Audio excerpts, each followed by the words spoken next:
The Thundering Herd went 6-7 last year in the Frisco 24 season, August 31st at home against Stony Brook. They're represented today by head coach Charles Huff and by Logan Osburn, redshirt senior offensive lineman from Ono, West Virginia, and Michael Green, sophomore defensive lineman from Williamsburg, Virginia. We'll begin with opening remarks from Coach Huff, and then we'll take questions from both coach and the student athletes. Coach? Thank you guys for being here. Thank the media for all you do for not only the Sun Belt, but our student athletes at Marshall. Thank the Marriott for this unbelievable venue. That we've been here, you guys have been phenomenal. Before I get started, want to take a time to publicly congratulate Coach Bennett, a man that has changed my life and my career drastically. I wouldn't be here today without him and his mentorship. So to him and Miss Terry, congratulations. Retirement. To all the AA and all the administrators at the high level that are helping us navigate this new I thank you. I appreciate you. It's not an easy task. Answers aren't always the first thing to come up. There's ways to work through it. So I appreciate the NCAA and all the work groups that are helping reshape college football. The Sun Belt Conference and Commissioner Gill, thank you guys for what you do, and the rest of the administration that worked in hand. Obviously, we are all excited about this upcoming season, but we all understand that this is the premier non-autonomy conference. And we thank you guys for all you do to help continue to push that and push that message from the media coverage that you have here today. Obviously, the media rights our games on ESPN so that all of our fan bases can continue to follow our student athletes, the regional rivalries that we talk about, all the interviews about regional rivalries and traveling to the games, the fan bases, and then the overall commitment to excellence in all sports. This is not just a football conference. Commissioner and his staff have done a good job with showing that commitment to excellence in all sports. To Marshall University, our leadership there for the success we've had over these last 3 years, Brad Smith, the Board of Governors, and Christian Spears for their visionary leadership. Brad is doing a phenomenal job of growing the brand of Marshall University as a whole. Christian an unbelievable job of helping us navigate this new college football landscape and where we are today, and creating a transformational, sustainable model for Marshall. What he's been able to do from a facility standpoint, what he's been able to do from a staff structure standpoint. I work for a lot of athletic directors, or been around a lot of athletic directors, and his leadership is second to none. And what he's been able to do to present us a plan for revenue sharing, present us a plan for NIL, has been phenomenal. All the success we've had over the last 3 years, on and off the field as a program, has come, under his leadership, with his direction. So I thank him for that, and thank Brad for that. The growth we've had here 3 years. If you guys remember, when we started the journey, we were in another conference. We didn't get invited to this. We were battling and navigating COVID. We successfully managed that. Continue to build as a program holistically. A lot of excitement for this 2024 season. We've made some off-the-field adjustments in the coaching staff, some off-the-field adjustments in the X's and the O's.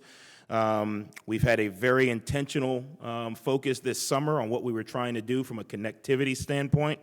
Honestly, I feel like this is our best team.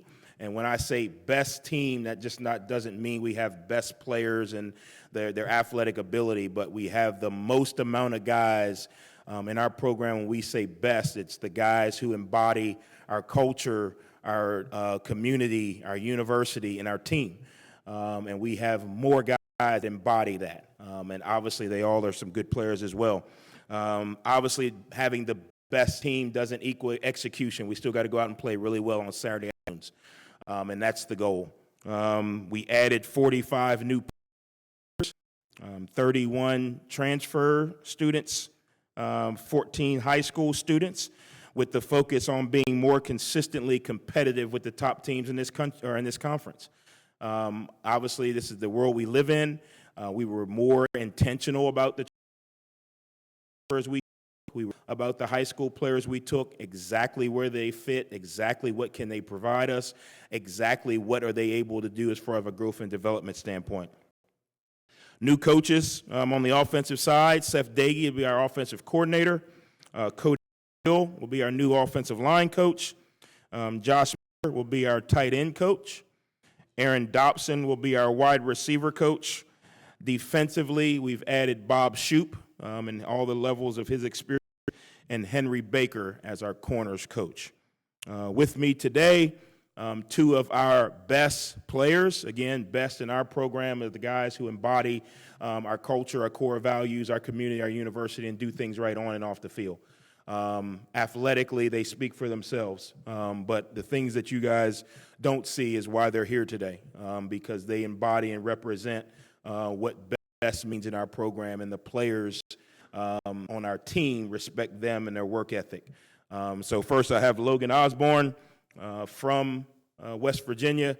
Logan is probably the last of a Logan Marshall out of college, had the opportunity to leave with obviously transfer portal and NIL, chose to stay, graduated, had the opportunity to leave again, chose to come back, has been through conference change, COVID, 2 head coaches, 5 position coaches, multiple levels of different teammates, and has stayed true to Marshall University. So we're extremely happy to have him here. And then Mike Green. Mike Green is from Virginia, transferred in from UVA, came to the program and embodied everything we asked him to do before he said anything. Did a really good job of embracing the team, did a really good job of embracing how we work, did a really good job of embracing how we do things at Marshall. And with that, earned his respect through the way he continuously and consistently showed up every day. He's one of our best players as well. And with that, I'll open it up for questions. Now, up to the floor for questions. Once again, we ask you please raise your hand in the room, and a microphone will be brought to you. And for those of you joining us on Zoom, if you would please remain on mute, type your questions into the chat, and we will. Coach Hunter Dawkins of the Gazebo Gazette and Super Talk News, Mississippi. One of the main questions I've got for you, and I know I haven't asked this to really anybody, so this is a recruiting question. I know the history of y'all's program has got a great history of not only high school recruiting, junior college recruiting, now with the transfer portal. What measure is that going to do for Marshall, at least coming from all the way above? Where are you going to rank that? What position are you trying to get your football team to?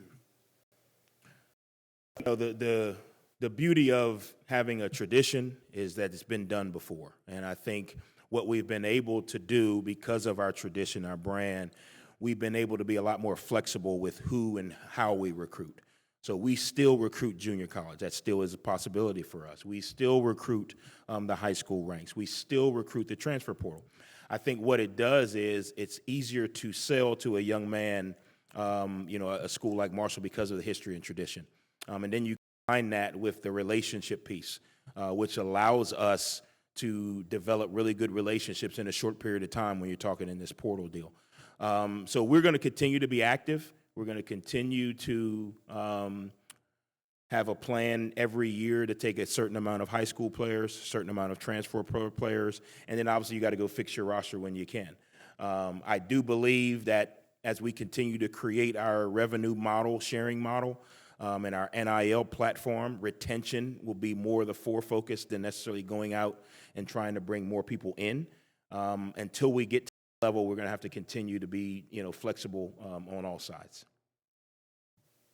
I've got a Zoom question. This is for Logan, but also, Mike, you were one of those new faces not that long ago. Logan, Coach mentioned the 45 new players. What are the challenges in assimilating all those new faces into the program?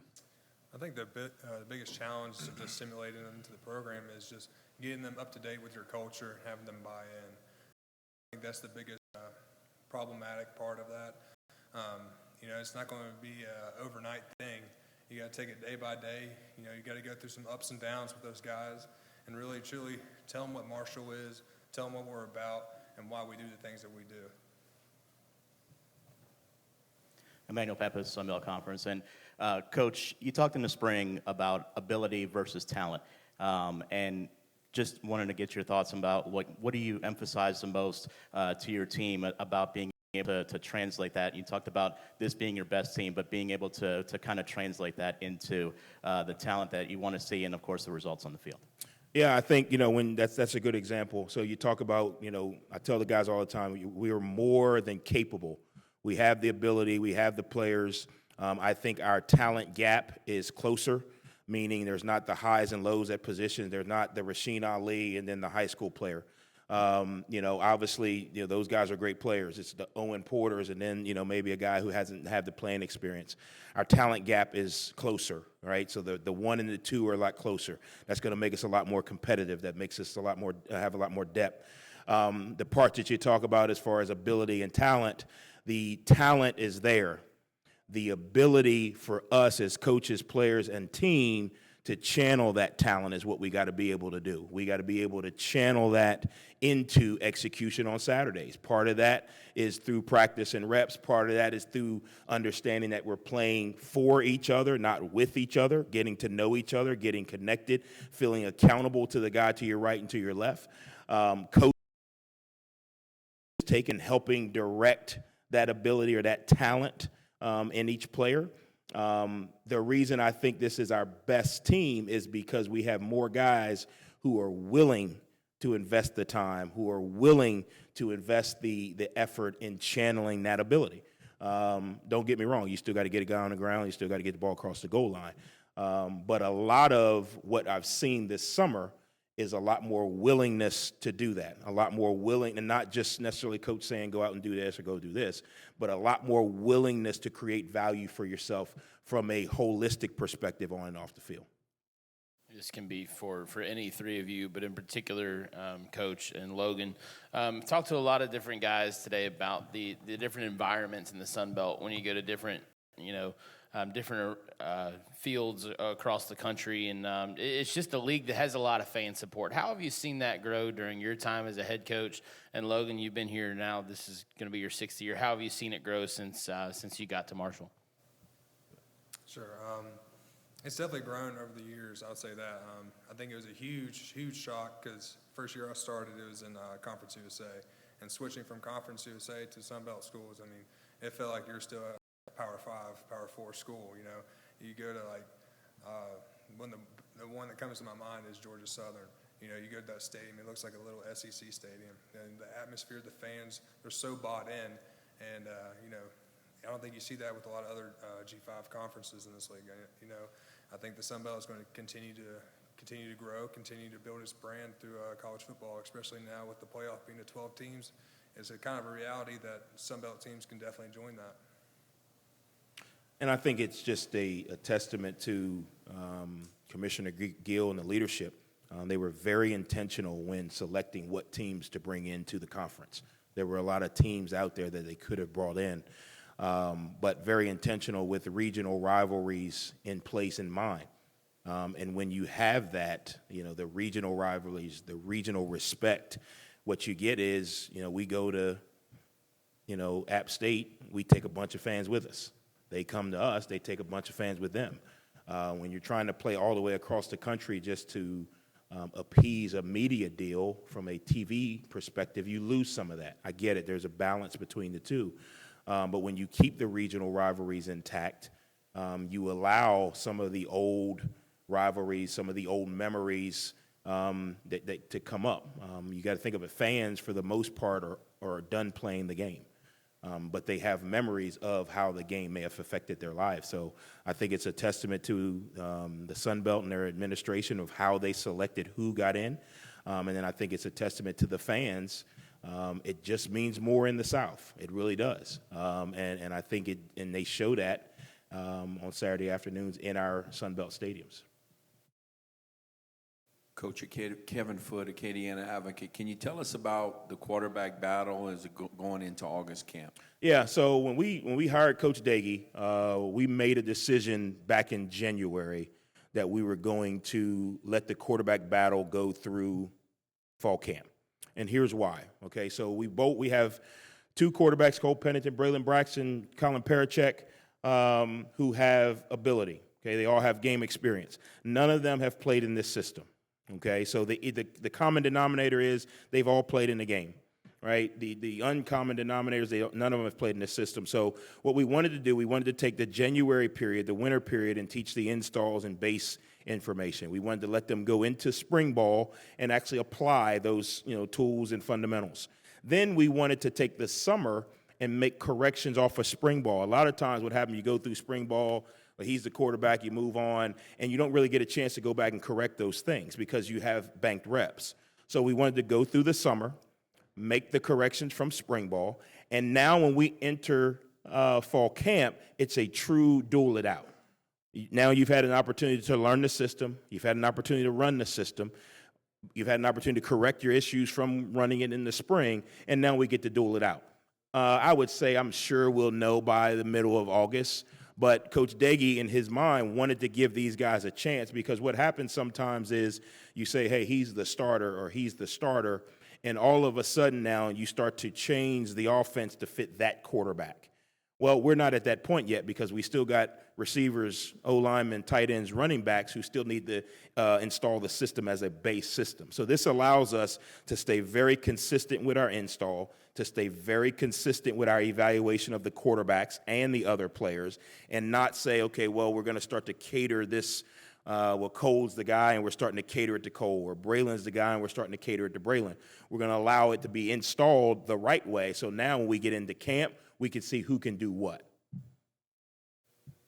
Luke Creasy, HD Media. Question for Mike. One, how much more comfortable are you just in your role going into year two with the Herd, and how much are you looking forward to finally getting to match up with your brother on the field when you go down to Old Dominion? I know he was hurt last year, but so two-part question there. Yeah, definitely a lot more comfortable. It definitely took me a little bit of time to get to that comfortable spot. I feel like our program and our defense is designed for players to play as fast and as comfortable as possible, and that's exactly what Marshall has done for me. And to touch the base with my brother, so definitely looking forward into playing him. We both been looking forward into that day, and we're just excited to just get after it. And Logan, this question is for you. Coach talked about kind of the learning curve with a new offense with Coach Dagey. What has that been like for you guys this offseason, and what are you excited most for Marshall fans to be able to see once this offense gets going, especially during the regular season? Yeah, I think the fans should be excited. We're gonna sling it out there, as best as we can. For just being able to adapt, to be able to change, that's one of the biggest ways you can grow, not only as a person, as a player. So if you keep on doing the same thing over and over again, expecting a different result, that's insanity. So we had to do a change, and I think it's going to be the best for our program, especially for our offense. It's not no secret that we've been struggling the past 2 years, and I think we're finally doing something about it, and fans should be excited. Dominic Cressetto, College Football Dogs and Sun Belt Syndicate. This is a question for all three of you. We know the past history with App State being a big rival of Marshall. We've heard you guys talk about Georgia Southern right here just now. Who do you guys really look at as your main rival if you had to choose one? Because obviously, like you said, you're moving conferences as a player before, so the team did as well. Who do you guys feel like is that number one on the list, maybe? Well, from being in the Sun Belt for a year, I think Marshall has a rival every week. I can't just say there's just one team that we just feel like is our actual rival game. I feel like each week we're looking forward into playing the team, and I think every team is our rival. Yeah, I have to agree with Mike. you can't just narrow it down to one team because I'm pretty sure every team has beef with each other on the east side. You know, there's such a, like what Coach Huff said, just how close geographically they are, just fans being able to travel and stuff. You can't really pinpoint to one. I mean, App State and Coastal have been some good games in the recent times. But I think those rivalries are continue to grow over the years as this conference develops even more and as our programs develop more too. If there's no more questions from the floor, these guys got here at 1:45 a.m. this morning, and now they're racing back to the airport to try to catch a flight really quickly. So, Coach, Logan, Mike, we appreciate you being here. Good luck to you this coming season. Thank you, guys, and go Herd. We'll be back in about 9 minutes with the Duke.